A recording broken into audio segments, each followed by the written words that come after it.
Saudari yang terkasih, hari ini adalah hari raya tubuh dan darah Kristus, yaitu misteri suci Ekaristi yang kita syukuri. Menurut Uskup Robert Barron dari Amerika, menurut survei, sebagian besar orang Amerika tidak yakin betul orang Katoliknya bahwa tubuh dan darah Kristus itu adalah tubuh real. Dan sebagian besar lagi, sebagian besar bukan sebagian kecil, itu tidak mengerti Ekaristi. Kalau kita Ekaristi itu sebetulnya apa? Dalam perayaan Ekaristi itu kita merayakan Paskah. Sebagaimana kita dengar dalam Injil hari ini, Yesus merayakan Paskah Yahudi. Kita merayakan Paskah Yesus. Jadi dalam setiap perayaan Ekaristi, kurban Yesus disalib Golgota sana, yang satu kali untuk selamanya tidak akan terulang lagi, dihadirkan kembali di dalam perayaan Ekaristi, kurban Kristus di altar, yang ada terus diulang-ulang, kenangannya, kehadirannya. Ekaristi adalah sumber dan puncak seluruh iman Kristian. Maka iman kita itu berdasar dari perayaan Ekaristi. Maka proses inisiasi dari pembaptisan, kemudian nanti ada perayaan Ekaristi. Hari ini saya dengar ada 2 anak yang akan komuni pertama. Ya, Ekaristinya sudah, tapi komuninya baru akan terjadi hari ini. Jadi sumber dan puncak. Kenapa puncak? Puncak tujuan semua mengalir ke sana. Maka sakramen-sakramen lainnya, begitu pula semua pelayanan gereja ini serta karya kerasulan berhubungan erat dengan perayaan Ekaristi dan terarah kepadanya. Petugas-petugas di dalam gereja dan aktivis, kur, lektor, pemazmur, petugas gereja, asisten imam, putra-putri altar, semua diarahkan. Juga aktivis-aktivis sosial lainnya di dalam gereja ini diarahkan dan berhubungan dengan Ekaristi. Sebab dalam Ekaristi suci tercakup seluruh kekayaan rohani gereja, yaitu Kristus sendiri Paskah kita dan roti hidup yang diberikan kepada kita karena dagingnya yang dihidupkan karena Roh Kudus dan menjadi sumber kehidupan, mengaruniakan kehidupan kepada manusia, supaya kita manusia hidup sehat, kuat dan penuh berkat karena Ekaristi ini. Maka kalau orang Katolik aktif di berbagai bidang pelayanan, tekun di dalam persekutuan doa, rajin di dalam bakti sosial, bagus, kita puji, hebat, luar biasa, dan kita anjurkan demikian. Tetapi kalau belum aktif berpartisipasi, hadir dalam perayaan Ekaristi, entah jarang, ada sesuatu yang kurang, ada sesuatu yang keliru. Maka hati-hati, iblis bisa mengecoh kita, iblis bisa mengelabui kita seakan-akan dengan pelayanan yang luar biasa, dengan persekutuan doa yang hebat, padahal belum Ekaristi. Di situ iblis mengelabui kita. Lalu orang merasa puas, saya sudah aktif kok, saya sudah rajin dalam persekutuan. Tidak, kurang bagi orang Katolik itu. Karena Ekaristi sekali lagi sumber dan puncak iman. Dalam Ekaristi kita bukan merayakan sesuatu, tetapi kita mengenangkan peristiwa penebusan, mengenangkan Yesus, seseorang Putra Allah yang mengorbankan di atas salib dan mempersembahkan kepada Allah pepulih dosa. Dan Ekaristi itu adalah bukti janji Yesus ketika berbicara di dalam Matius 28:20, pergilah ke seluruh dunia, aku akan menyertai kamu sampai akhir zaman. Kapan Yesus menyertai kita? Sampai akhir zaman. Sampai kita tidak ada. Di mana Yesus secara konkret? Dalam hidup sehari-hari, betul, secara konkret hadir di dalam perayaan Ekaristi. Yesus sengaja sebelum wafat menetapkan Ekaristi untuk diulang-ulang terus-menerus sebagai tanda nyata kehadiran Tuhan di dalam perayaan Ekaristi. Maka ketika imam merayakan Ekaristi, imam tidak berkata, inilah tubuhnya, terimalah tubuhnya. Tidak. Tapi Yesus sendiri berbicara di sana menggunakan tubuh imam, inilah tubuhku yang diserahkan bagimu.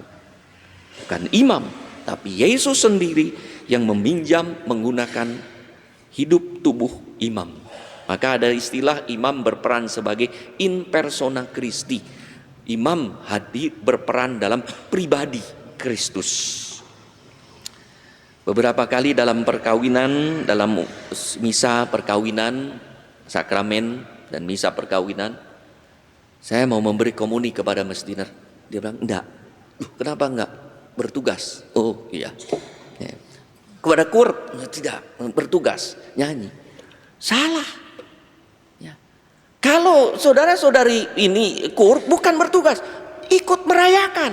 Hanya pada waktu perayaan diberi peran aktif. Sehingga jangan fokus pada tugasnya, pada perayaan Ekaristi. Demikian juga petugas-petugas gereja itu. Ya, itu semua merayakan Ekaristi bersama-sama. Pada perayaan misa itu dapat tugas pemazmur dan itu luar biasa, mendapat peran apa dalam perayaan. Jadi jangan petugas. Kalau petugas ya udah sewa saja petugas orang lain ya.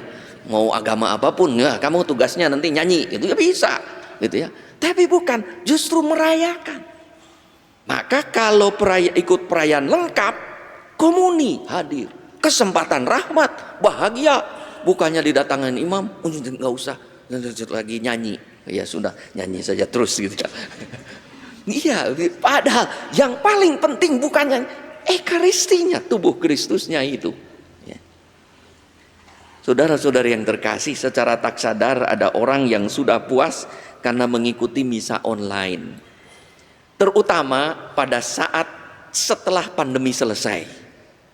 Lalu tanya, saya sudah Ekaristi online. Komuni tidak? Komuni batin. Wah, bagus juga komuni batin ya. Misa online, komuni batin tentu bagus, ada gunanya. Itu adalah sarana doa mendekatkan kita kepada Tuhan. Tetapi tidak memenuhi kebutuhan real untuk bertemu dengan Yesus secara langsung dalam Ekaristi dan menyambut tubuhnya. Itulah ibarat orang yang pergi ke restoran, lapar mau makan. Lalu tanya, makanan ini apa? Oh ini. Cara buatnya dijelaskan. Makanan ini kandungannya sudah selesai, sudah. Lalu saya boleh pesan makanan itu? Tidak ada, habis semua. Nah, begitu kan? Lalu tidak makan, lapar. Sudah dijelaskan, pengetahuan bertambah, tapi tidak makan, lapar. Maka orang yang misa online saja tidak tanpa tubuh Kristus lapar. Memang ada gunanya untuk orang-orang yang sakit, ya, orang yang sepuh, misa online itu bagus. Lalu asisten imam datang membagikan komuni ke rumah-rumah itu untuk mereka. Kasihan, lapar secara rohani. Maka kita tahu kan ada orang stunting, ya, stunting karena kurang gizi, ya, tubuhnya kecil. Ini dulu saya stunting nih, kecil nggak tinggi-tinggi ya, itu tinggi ya, otaknya kurang berkembang gitu ya. Itu kan stunting kan, kurang gizi. Ini stunting ya. Nah, stunting karena kurang gizi. Bayangkan, murid Kristus bisa stunting secara rohani kalau apa? Tidak menyambut tubuh Kristus. Kurus ya rohani. Dapat tantangan sedikit kalah. Dapat godaan sedikit jatuh. Ya, dapat sesuatu yang membuat dirinya lemah langsung kabur. Ya. Karena apa? Tidak kuat. Ya. Nah, justru kita membutuhkan makanan rohani. Ada beberapa orang yang berkata kepada saya begini, Bapak Uskup, kalau pagi saya ikut misa online di katedral, dan sore hari saya pergi ke gereja bersama cucu-cucu untuk misa dan menyambut komuni.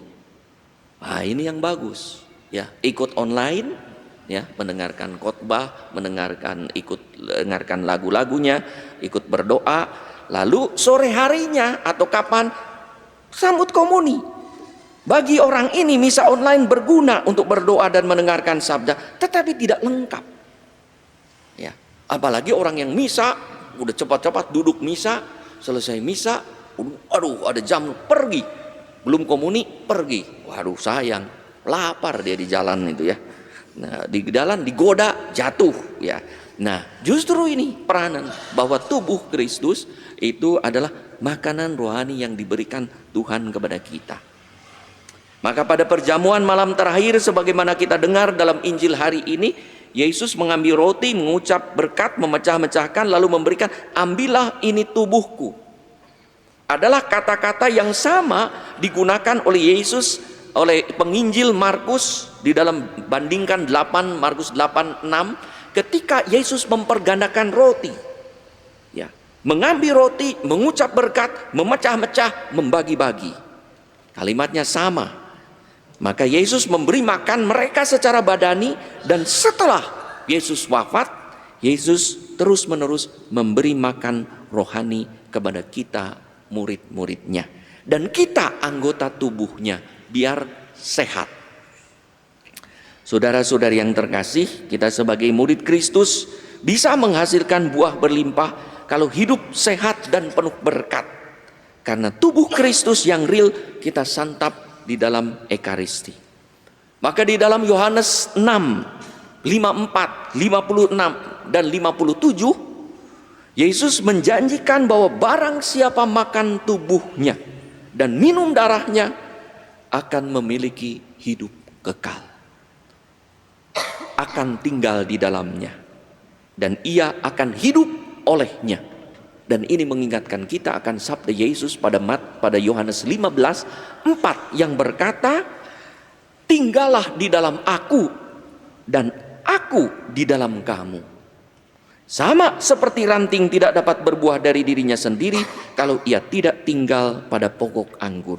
Demikian juga kamu tidak berbuah jikalau kamu tidak tinggal di dalam aku. Komuni adalah bagian rahmat yang luar biasa di mana Tuhan berkenan kita sambut, tinggal di dalamnya, dan kita tinggal di dalam Dia. Apakah hidup kita sudah berbuah saat ini?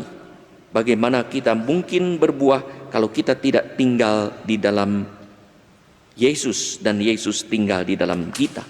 Bagaimana Yesus tinggal di dalam kita kalau kita jarang atau bahkan tidak berpartisipasi aktif dalam Ekaristi dan menyambut tubuhnya? Pada hari raya tubuh dan darah Kristus kita diingatkan untuk bersyukur kepada Tuhan atas anugerah Ekaristi ini dan juga atas tubuh Kristus.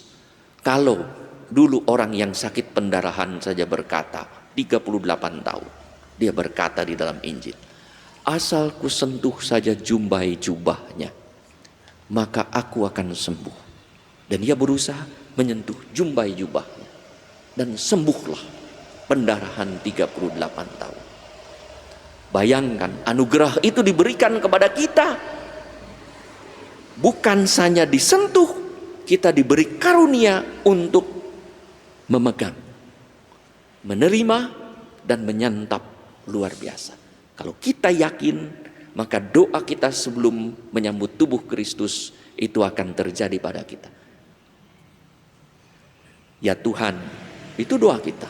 Ya, aku tidak pantas Engkau datang padaku, maka bersabdalah, maka aku akan sembuh.